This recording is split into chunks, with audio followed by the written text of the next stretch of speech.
কেউ যদি পৃথিবী থেকে সারা জীবনের জন্য চলে যায় কিন্তু তার জায়গা কিন্তু কেউ নিতে পারে না, তার জায়গা তারই থেকে যায়।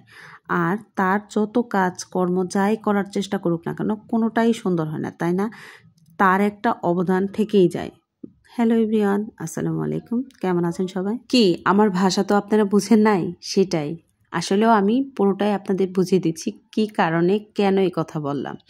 আজকে ব্লগে সকাল থেকেই শুরু করেছি। সকালবেলা পরোটা বানিয়েছি আর এইগুলো আমি খাবো না, শুধু মাহিনের আব্বুকে অফিসে পাঠিয়ে দিব। আর কেন খাবো না সেটাও তো আপনাদের সাথে অবশ্যই শেয়ার করব। তার আগে বলি, এই রুটিগুলা আমি কিছু বানাবো আর কিছু ফ্রোজেন করে ডিপ ফ্রিজে রেখে দেব, যাতে মাঝে মাঝে আমার কোনো চাপ মুহূর্তে যখন অতিরিক্ত কাজ থাকে তখন ওইটা আমি ভালো করে ভেজে নেই, পরে খেয়ে ফেলি। আমার কাছে ফ্রোজেন করা রুটি অনেক ভালো লাগে। এখন আপনাদের কীরকম লাগে তা কিন্তু আমি জানি না। আমার না সকালবেলা বাসার রুটি, খিচুড়ি বাসার তৈরি খাবারটাই ভালো লাগে, মাহিনেরও ভালো লাগে। কিন্তু অনেক দিন ধরে আমার প্ল্যান ছিল আমি সকালবেলা হোটেলে গিয়ে নাস্তা করব। কিন্তু মাঝে মাঝে করি, কিন্তু আমার নির্দিষ্ট একটা জায়গা আছে, আমার পছন্দের একটা জায়গা ছিল, সেই জায়গাটাতে আমি আর কি খেতে যাব সকালের নাস্তাটা। তো আমি যেই কথা সেই কাজ, এই সকালের নাস্তাগুলো রেডি করতেছি, মাহিনের আব্বুকে অফিসে দেব। অবশ্য মাহিনের আব্বু সকালবেলা কখনোই বাসায় থেকে খেয়ে যায় না, কারণ অত সকালে খেতেও পারে না। তার জন্য আমি সবসময় বক্সে করে খাবার দিয়ে দিই অফিসে, তারপরে খাই।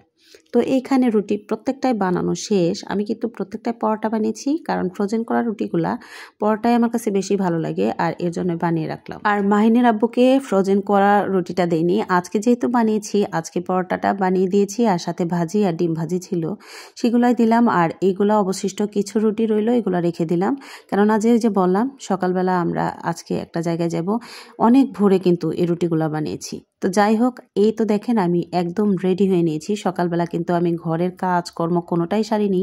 আমার প্ল্যান ছিল ওই হোটেলটাতে আমি খেতে যাব।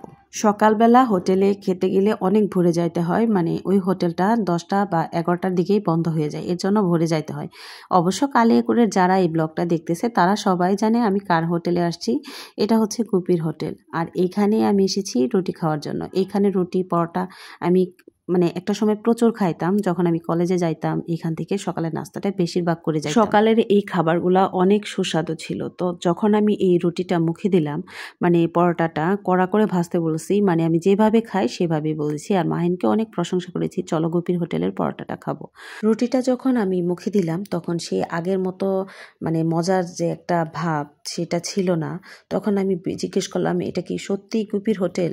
তখন বলল, না আসলেও গুপির হোটেল, কিন্তু গুপি যে মারা গিয়েছে।